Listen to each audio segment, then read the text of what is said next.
अपने ऑस्ट्रेलियाई हम मनसब स्कॉट मॉरिसन के साथ एक वर्चुअल इजलास करेंगे। इजलास में ऑस्ट्रेलिया हिंदुस्तान के कई शोबों में 1500 करोड़ रुपए की सरमायाकारी का ऐलान करेगा और ये हिंदुस्तान में ऑस्ट्रेलियाई हुकूमत की अब तक की सबसे बड़ी सरमायाकारी होगी। इसमें तालीम, क्लीन टेक, खिला, फॉरेन ट्रेड, हुनर और दिफा के शोबों में सरमायाकारी शामिल है। इजलास में हिंदुस्तान में ऑस्ट्रेलिया मदनियात के शोबे में मुफाहमत की एक याददाश्त पर भी दस्तखत करेंगे।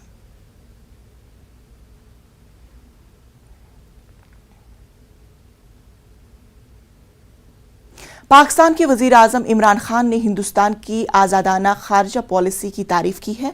उन्होंने कहा कि हिंदुस्तान ने रूस पर अमरीकी पाबंदियों के बावजूद मॉस्को से खाम तेल दरामद किया है। खैबर पख्तून सूबे में एक रैली से खिताब करते हुए ये बात कही। इमरान खान वजीर आजम नरेंद्र मोदी हुकूमत के सख्त नाक़िद रहे हैं, ताहम उन्होंने खुलकर हिंदुस्तानी खारजी पॉलिसी की तारीफ की है। पाकिस्तानी वजीर आजम ने कहा कि हिंदुस्तान क्वेड ग्रुप का हिस्सा है, इसके बावजूद उसने रूस से खाम तेल दरामद किया।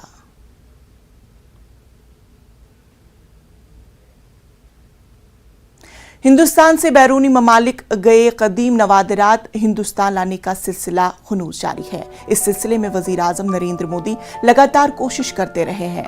उनकी कोशिशें रंग लाने लगी है। इसी कोशिश के तहत ऑस्ट्रेलिया ने 29 नवादिरात हिंदुस्तान वापस लाए हैं।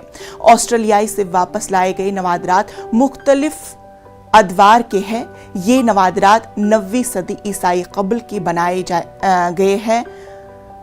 बिलवा पत्थर, मार्बल, कांसे, पीतल, कागज के ये नवादिरात राजस्थान, गुजरात, मध्य प्रदेश, उत्तर प्रदेश, तमिलनाडु, तेलंगाना और मगरबी बंगाल के हैं। ऑस्ट्रेलिया से वापस आए इन नवादिरात का वजीर आजम नरेंद्र मोदी ने मुआयना किया।